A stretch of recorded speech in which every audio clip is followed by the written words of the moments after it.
As we start to dive into course content, let's talk a little bit about philosophy in general, and what it's all about. A colleague of mine described philosophy once as a way of life. And I thought that was a really good description, because what philosophy does is it establishes a method of critical thinking. That's why, no matter what your major, and we have people from all different majors taking this course, you're required to take Introduction to Philosophy. In this course, you're going to learn how to think. We're going to examine thinkers from 2,500 years ago. We're going to examine thinkers from the Renaissance.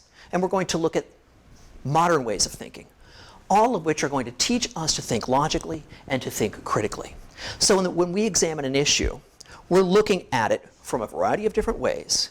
We're picking it apart, and we're looking at it objectively. That's what philosophy is all about. So as we study people like Socrates, and Plato, and Aristotle, and Descartes, we're not just studying their history, but we're studying the way they thought.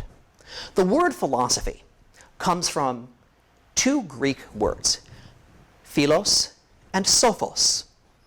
Philos is one of three Greek words for love. The three Greek words for love were philos, eros, and agape.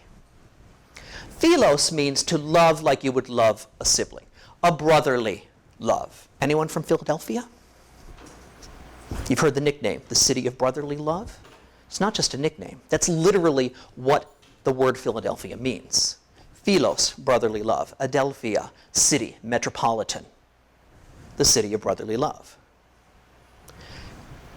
Eros is an erotic love. It's a spousal love. It's a love between two spouses, two people who have a passionate love for each other. It's where we get the word erotic in English. Agape means to love with all one's heart, all one's soul, all one's being, everything that one is. It's a godly love. What's interesting is we're going to be reading some texts that were translated from Greek into English, particularly when we're studying ancient philosophy, when we study Socrates, and when we study Plato. Things get lost in translation. And these three Greek words for love, have caused losses in translation. I'm going to give you an example.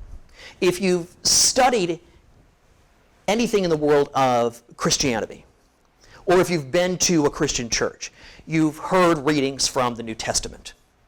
You've heard the story of Jesus cooking breakfast on the shore. And he says to Peter, "Do you love me?" And Peter responds, "Well, you know I love you." And then Jesus asks again, "Do you love me?" And Peter responds, "You know I love you." And then Jesus asks a third time, "Do you love me?" And at this point, if you're listening to the story, if you're reading the story in the Bible, you're thinking, does Jesus not hear him? Is he just being obnoxious? What's going on? And Peter says, "You know I love you." And Jesus says, "Then tend my sheep." If you read it in Greek, Jesus asks, "Do you love me? Do you love me? Agape. Do you love me with all your soul, all your heart, all your being? Do you love me with a godly love as I am the Son of God?" Peter responds, "I love you philos. I love you like a brother." So when Jesus asks a second time, he asks again, "Do you love me agape?" Peter responds, "I love you philos." The third time, Jesus asks, "Do you love me philos?" In other words, I'll take what I can get.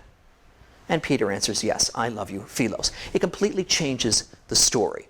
We might encounter that as we start to read the writings of Plato that were translated from Greek into English. So the word philos means love. Then we come to the word sophos. Sophos means wisdom or knowledge. If you know anyone named Sophia, they're probably a wise person, because the name Sophia comes from the Greek sophos. So when we take philos and sophos and combine them to get philosophy, we get the love of knowledge, or the love of wisdom. That's what philosophy is. It's the love of pursuing knowledge, pursuing wisdom, pursuing understanding, or as Plato would say, and we'll get into that in a little bit more detail soon, the love of pursuing enlightenment, full understanding of reality. And that's what we're seeking. That's what I'm putting you on the road to hopefully find at some point in your lives.